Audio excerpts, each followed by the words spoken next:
All right, Mr. Paolano, tell us a little bit about who you are, where you're from, just some general information about Mr. Paolano.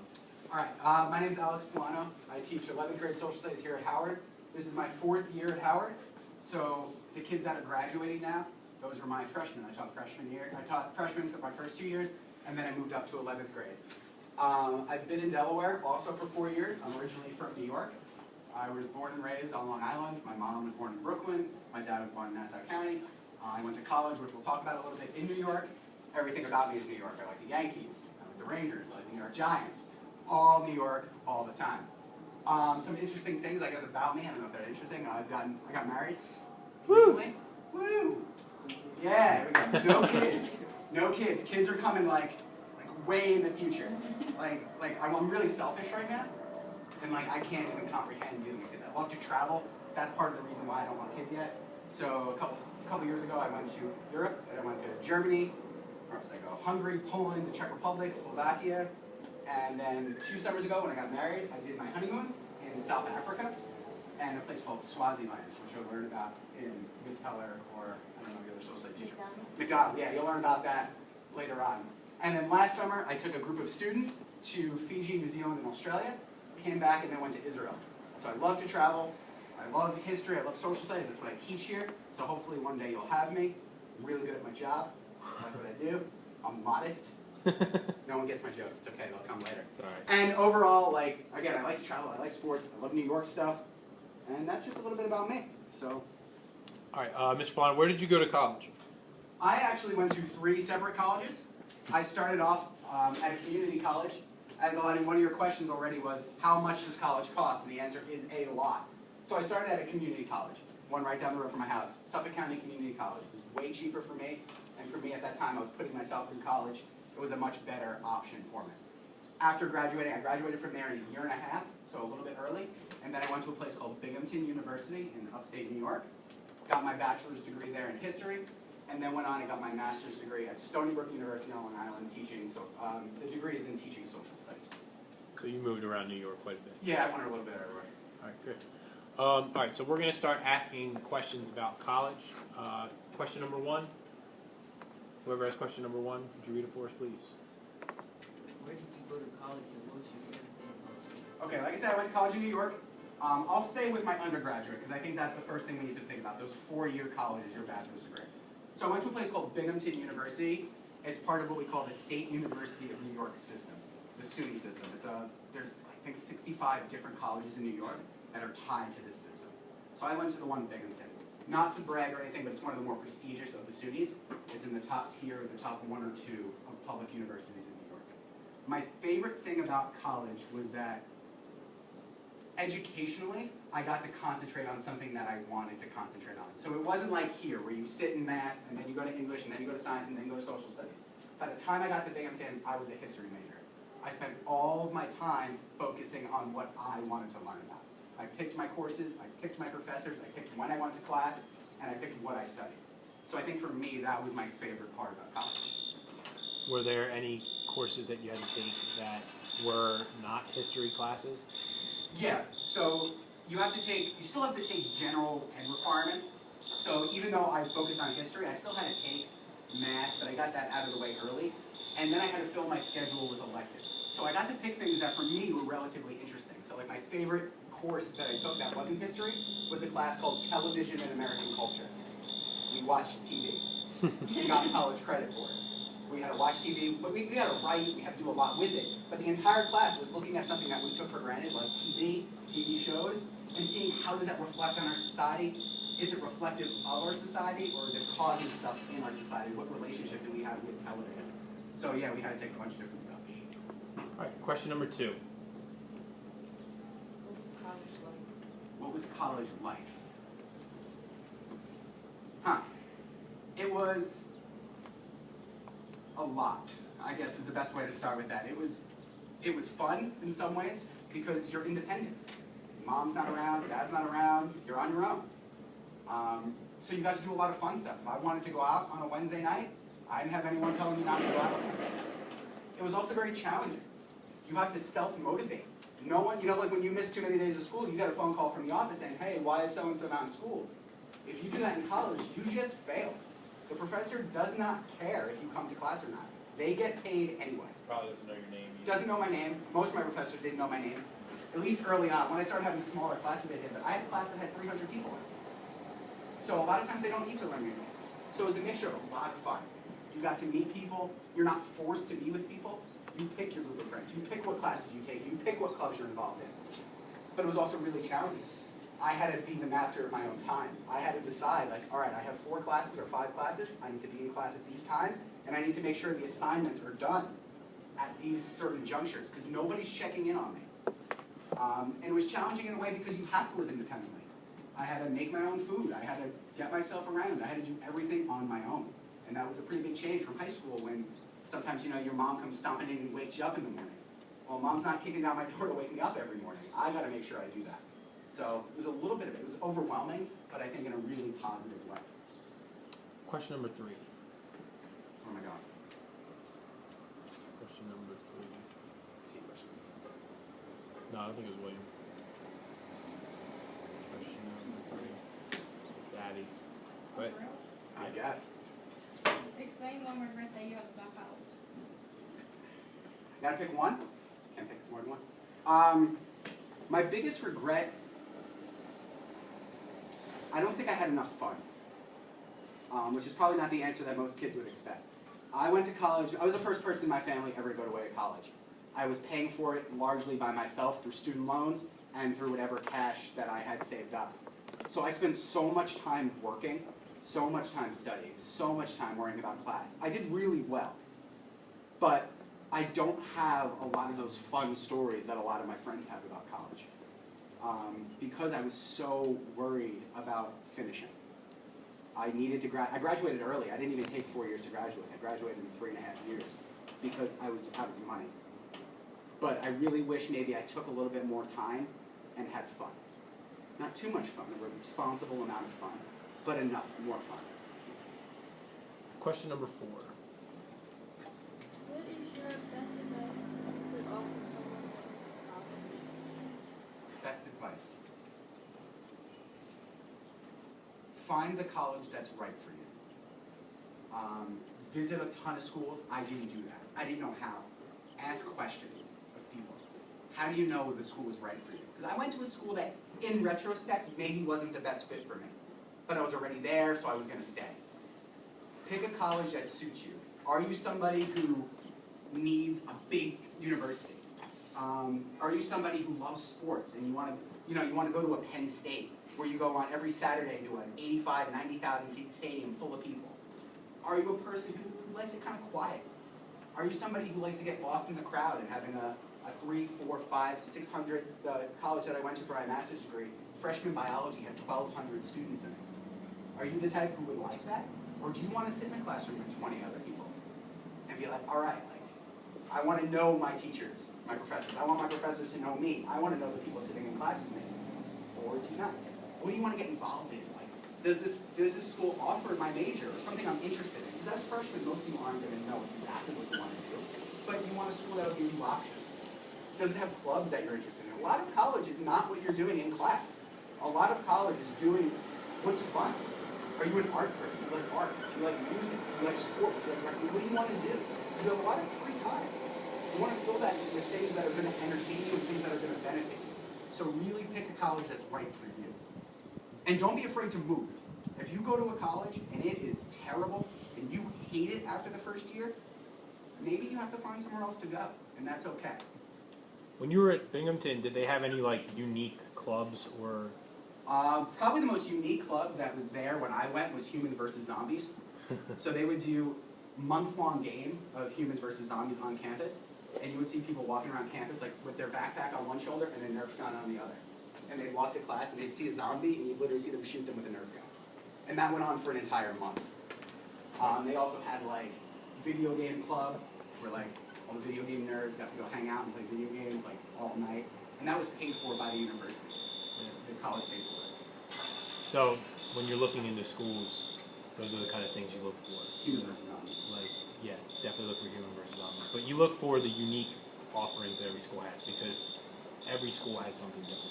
All right, question 5.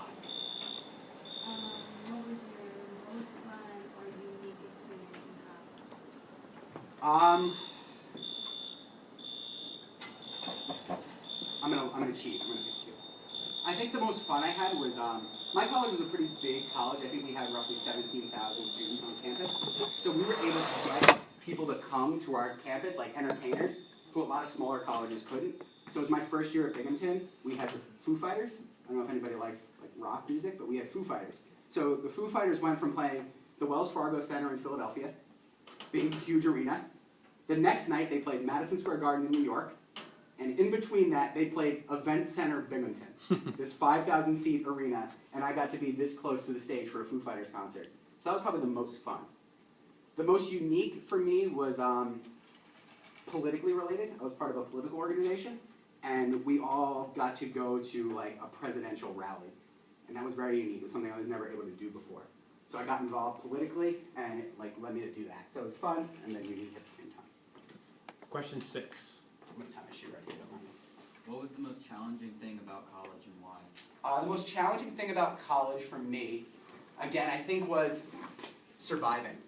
Like literally, for me, survive. Like, I have to eat. Okay, I have $100 for the month. I need to make sure I have enough food. I need to make sure I have gas in my car. And trying to balance that with your friends saying, come on, we're gonna go out. We gotta go out. We gotta go have fun. We gotta do this. We gotta do all this other fun stuff. All that fun stuff costs money. And when you're putting yourself through college, sometimes you have to sacrifice some things. All right, I'm not going to go out Friday night when all my friends are going out because I need to buy groceries next week. And I think another real big challenge was it's hard. You know, like you're taking 4 or 5 classes. In some of these history classes, you were required to read 200, 300, 400 pages a week on top of everything else you had to do. So it was that work-life balance and that financial balance of trying to make it on your own for the first time. And question 7, the last question. If you could go back and change something, what would it be and why? I wouldn't have a girlfriend. No, I'm just kidding. Maybe. That might have been it. I had a girlfriend who went to a different college. Maybe I wouldn't have done that. I honestly might have picked a completely different college. I might have picked one a little bit closer to home. It was really fun getting the going away. It was really fun getting the going away experience living on my own. But financially, I think looking back, that was probably irresponsible for me. I think everyone has it in their head that in order to go to a good college, you need to go far away from home. You can't stay home and go to a good college. And that's not true. 10 minutes from my house was a great college. And I ignored it because it was right in my backyard. And looking back on it, I would have gotten the same degree from just as prestigious of a university, and it would have saved me $23,000 in student loans that I'm currently trying to pay, well, not trying that hard, but I'm currently paying back. So I think for me, I probably would have either picked a different college altogether, or I would have made myself have more fun and not be so stressed out in college. Okay. Mr. Paolano, hang on. I gotta ask a few, and then you guys can. Maybe write it down so I don't forget. So, after talking about your experience, I want to ask, of all the things that you went through in college, the fun, the good, the bad, you know, the hungry, all of the experiences you had in college, what do you think is the biggest takeaway? Like, what have you really learned? What did it really teach you, and how does it affect you as a person now? It taught me everything. It really did, because it's not just what you learn in class. I know there was a question earlier, how many people actually use their college degree? Well, I am. I was a history major, now I teach social studies. But like you said, a lot of people don't use their degree. They go to school for English, and then they're in the business world, or they go to school for marketing, and then they're doing something else. So for me, it taught me a ton about my content. I learned a lot about history, but I learned how to be an adult. Nobody teaches you how to be an adult. You just kind of have to do it. And college is a really nice halfway point. You're kind of on your own. I mean, if you really need something, you can figure someone out to help you. But you do. You have to cook for yourself. You have to clean your own place. Most guys don't do that. Yeah. You have to do your own laundry, which is why some kids next to you in college will smell. They won't do their own laundry. You have to learn how to make a grocery list and stick to it. Make a budget and stick to it. Write checks. Make sure your bills are getting paid. Mm-hmm. All these things that a lot of you have never had to do, you're going to go to college and you're going to start to have to do it. So it taught me a ton as how I'm going to be a functional adult in society. Great. And is there any one experience that you had, any particular experience that you had in college that, like, still sticks with you today? I have two I'm going to treat again. Two. The first one, I was part, again, of a political organization, and on September 11th every year, one of the things that we would do is the organization I was a part of, we would go around campus, in the middle of campus, and plant 2,997 flags. That's one for every single person who died on 9/11. And we would plant the flags at night, so students would wake up the next morning, and they'd be walking to class, and they would see a sea of 3,000 almost American flags. And then throughout the day, we would read every single victim's name. And that took roughly 5 or 6 hours. And as we were doing that, people would stop by and like listen and then continue on to class. And the one image that sticks out in my head more than anything, it was early. It was right as we were starting. It was about 8:30, 8:40 in the morning. And I remember just seeing a kid praying in front of this sea of flags that we planted and then coming up to us and just saying thank you. And he had lost an uncle in 9/11. It was like really, really moving. And it was this idea that as a college student, I did something that helped somebody else. And then the second one to me was much more personal. I remember walking across the stage, getting my diploma. It wasn't actually a diploma, it was a rolled up piece of paper. You get the diploma later. And then going to see my family and knowing that I was the first person in my family ever to graduate from college. And just seeing how proud like my grandparents were, and my dad and my mom. People who'd never, like my grandfather, he was a son of an Italian immigrant. He had to work, he started working at 14 years old. The idea of going to school was nothing for him. He couldn't do that. So to see his grandson graduate, and my grandmother, who was getting old and passed away after that, but getting to see her grandson graduate from college was so amazing for her. And I remember how proud, that's kind of what I think maybe many of you will feel one day. How many of you, I don't know if I'm supposed to ask questions, how many of you might be the first person in your family to graduate from college? Do you know how your mom will just be crying? And you'll feel that pride, that you did something, not for you, but for your family. You're going in a way that no one in your family was ever able to do before. So I think those are the two moments that stick with me most. Right. And any questions that you would like to ask Mr. Paolano just in general about? Don't be shy. Go ahead. How long ago did you go? When's the last time you were in college? Well, I graduated, I got my bachelor's degree in 2009, and I got my master's in 2012. so how much are you still paying off your student loan? Do you want to know? Do you really want to know? My last bill was for $36,000. 36,400 and something. Yeah, mine's at $26,550. It started at 52. $26,000. My friend John went to law school. Do you know what his student loan bill is? Hold on. $187,000. Well, that's law school. Yeah, that's he's later also on. going to make a lot. He's also going to make $150,000 a year. Would you take it back though? No. Right, and that's I think No. most college grads will tell you the same thing. We have a lot of debt and we have to pay it back, and that stinks when you get a paycheck. That's for however much money, and then like a third of it gets taken away. That does stink. But at the same time, we still have the higher pay rate that you get as a college graduate, and we still have all the knowledge and experience and all the things that are invaluable that you get from college too. Yeah, So, what's important is, what college is, it's an investment in something called human capital. You invest, it's like if you work out or if you play sports. You practice, you put in those hours of practice so you can be better, so you can do better in the game. That's what life is. A lot of people tell you life is a big game. You need to learn how to win at the game of life. And college will give you not just the tools, but literally the paperwork that gets you through that door. Very few people can walk into a job interview at Goldman Sachs or a bank here in Delaware and say, hire me. And then they say, where'd you go to college? I didn't. Okay, bye. You're not getting that job, unfortunately. So without college, I wouldn't have the ticket to get into, I wouldn't be able to work here without it. So I don't regret it at all. any other questions for Mr. Paolano? Yes, sir. Did you always plan on teaching social studies? I got a degree in history with the intent that I would teach social studies. So yeah, I'm one of the rare people who didn't really switch too much in what I wanted to do, but I know friends who switched 6 different times.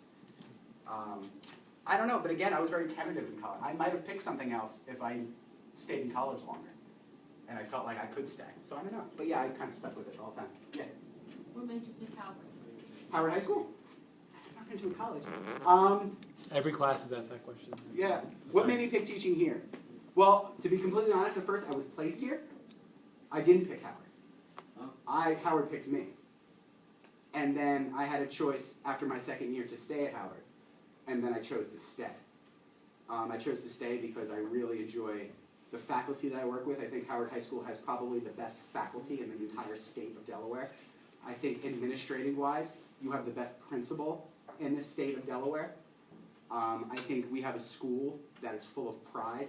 It has a history that no other school in the state. We were the only black high school in the entire state. It was it. It's Howard High School. That was all you could do. Martin Luther King spoke on that stage right there. I work at a school as a history teacher that is full of history. And then I work with a student body that amazes people. A student body that for so long people said they can't do anything. And now we're proving them wrong as an entire school. And that's what made me stay here. How much do you get paid? 50,000. 50 or so, give or take. A year. What I get paid a month? A month. After taxes, not enough to pay my bills. Because, again, any public employee, I don't mind answering that question, because any public employee in the state can find out their salary. Yeah. You lose roughly 20 to 23% of it in taxes. So, not a lot. No, you need them to pay the bills, I guess. Right. So. We wouldn't get paid if it wasn't for taxes. But also, I think, I agree with you in a lot of ways, yeah. Do any of your college buddies that you went with, did any of them not use their degree or went to different job fields after graduating? Yeah. My brother, he got a degree in art. Could have told him that probably wasn't the wisest choice. Right now, he was working for like a consulting firm. I'm trying to think, what does Greg do? Greg, I don't know. A lot of them went back